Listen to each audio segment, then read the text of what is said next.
ભાવનગરના મહારાજાએ આપેલી દેન સરદારબાગ બગીચો બિસ્માર બન્યો છે। રિનોવેશનમાં 9 કરોડ કરતાં વધુનો ખર્ચ કરવા છતાં માત્ર 7 વર્ષમાં બગીચો બિનઉપયોગી બની ગયો છે।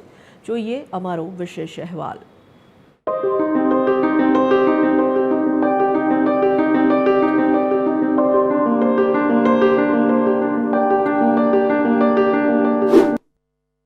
સરદારબાગ પાયાની સુવિધા ઝંખી રહ્યો છે। 4 જગ્યાઓ પર પાણીના પરબ બનાવવામાં આવ્યા છે, પરંતુ એક પણ પરબમાં પીવા લાયક પાણી આવતું નથી। ગાર્ડનમાં પાણી પાવા માટે બાગમાં 2 કૂવા આવેલા છે, જે કૂવાની ક્યારેય સફાઈ કરવામાં આવી નથી।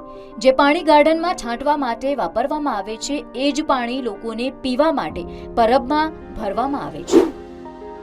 કરોડો રૂપિયા 10 કરોડ ઉપરના પૈસા સરદાર ગાર્ડન એટલે કે પીલ ગાર્ડન આપણે કહીએ છીએ, અને ભાવનગરના હૃદયમાં આ તો મહારાજા સાહેબે આપેલી દેન છે। એમાં પણ આ લોકો કરોડો રૂપિયા વાપર્યા છતાં પણ હું એવું માનું છું એની મેન્ટેનન્સની જાળવણીના અભાવના કારણે હાલની પરિસ્થિતિ એટલી બધી ખરાબ છે।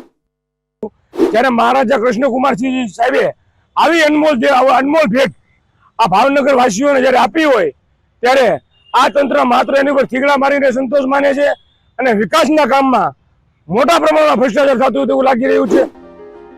સરદારબાગના બ્યુટિફિકેશન માટે 2 વખત કામગીરી કરવામાં આવી છે, છતાં યોગ્ય રીતે જાળવણી ન થતા હાલ પાયાની સુવિધાથી લોકો વંચિત છે।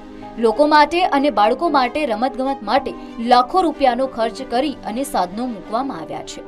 બાળકોને રમવામાં કામ આવવાને બદલે ઈજા પહોંચે તેવા બની ગયા છે।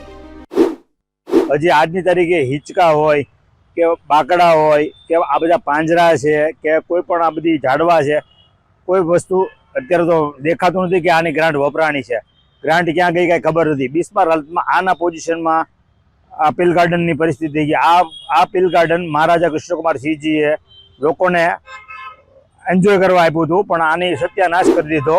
આગામી દિવસોમાં વધારે સિક્યુરિટી સાથે થોડું લિબરલતાથી એટલા માટે ત્યાં કરી રહ્યા છીએ કે છેવાડાના વિસ્તારોમાંથી અને પછાત વિસ્તારોમાંથી ખૂબ લોકો આવી રહ્યા છે।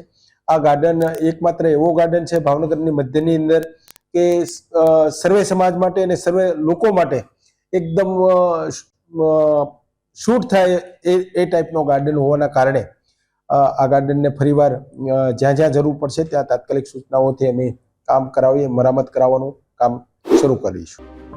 ત્યારે ભાવનગરમાં વિકાસના નામે કરોડો રૂપિયાનો ખર્ચ કરી દેવામાં આવે છે, પરંતુ જાળવણીના નામે માત્ર કોન્ટ્રાક્ટરને ફાયદો થાય છે, પરંતુ બગીચો દિવસે ને દિવસે વિસ્માર બનતો જોવા મળી રહ્યો છે। અલ્પેશ ઢાબી, ભાવનગર, TV 13 ગુજરાતી।